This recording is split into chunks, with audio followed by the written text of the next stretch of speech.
नाशिकमधली आताची एक मोठी बातमी बघूयात। नाशिकच्या दिंडोरी औद्योगिक वसाहतीमध्ये एका केमिकल कंपनीत ब्लास्ट झालेला आहे।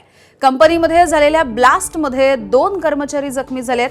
स्पेक्ट्रम इथर्स नावाची ही कंपनी होती ज्यामध्ये केमिकलचा साठा होता आणि केमिकलच्या ड्रम्पमध्ये हा ब्लास्ट झालेला आहे। कीटकनाशक बनवण्यासाठी लागणारा कच्चा माल तयार करण्यासाठी जे केमिकल वापरलं जातं या केमिकललाच आग लागलेली आहे।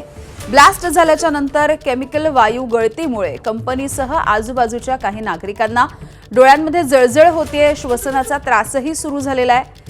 अग्निशमन दल, जिल्हा प्रशासन, पोलीस अधिकारी हे सध्या घटनास्थळाच्या दिशेने रवाना झालेले आहेत। आग नियंत्रणामध्ये आणण्यात आलेली आहे, तरी देखील परिसरामधल्या नागरिकांना त्रास होऊ नये याची खबरदारी घेतली जाते। मुकुल कुलकर्णी आमचे प्रतिनिधी आपल्याला माहिती देत आहेत। मुकुल, थोड्या वेळापूर्वी ही आग लागलेली होती आणि 2 स्फोट झाले आणि त्यामुळे मोठा आवाज झाला। त्यामध्ये जास्त घबराट निर्माण झालेली होती।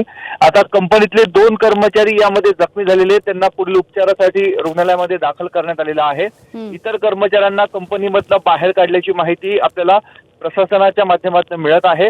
परंतु आता आग नियंत्रणामध्ये जरी आली असली तरी जे रसायन हे कीटकनाशक बनवण्यासाठी जो कच्चा माल असतो त्यासाठी लागणारं रसायन होतं आणि त्यामुळे रसायन आधीच घातक होतं आणि आग लागल्यामुळे इतर जे आजूबाजूचे नागरिक होते त्यांना काहींना श्वसनाचा त्रास होतोय तर काहींना डोळ्यांमध्ये जळजळ होत आहे। बाजूलाच एक शाळा होती, मोठा आवाज झाला त्यामुळे विद्यार्थी घाबरले होते, त्यामुळे ते शाळेला देखील सुट्टी देण्यात आलेली आहे।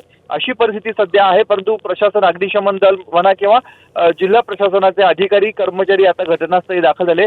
घाबरण्याची कुठलीही गरज नसल्याचं अधिकाऱ्यांकडून सांगितलं जात आहे, परंतु खबरदारीचे उपाय म्हणून आता पुढील कारवाई केली जात आहे। अगदी मुकुल, धन्यवाद माहितीसाठी। वेळोवेळी अपडेट्स जाणून घेत राहू।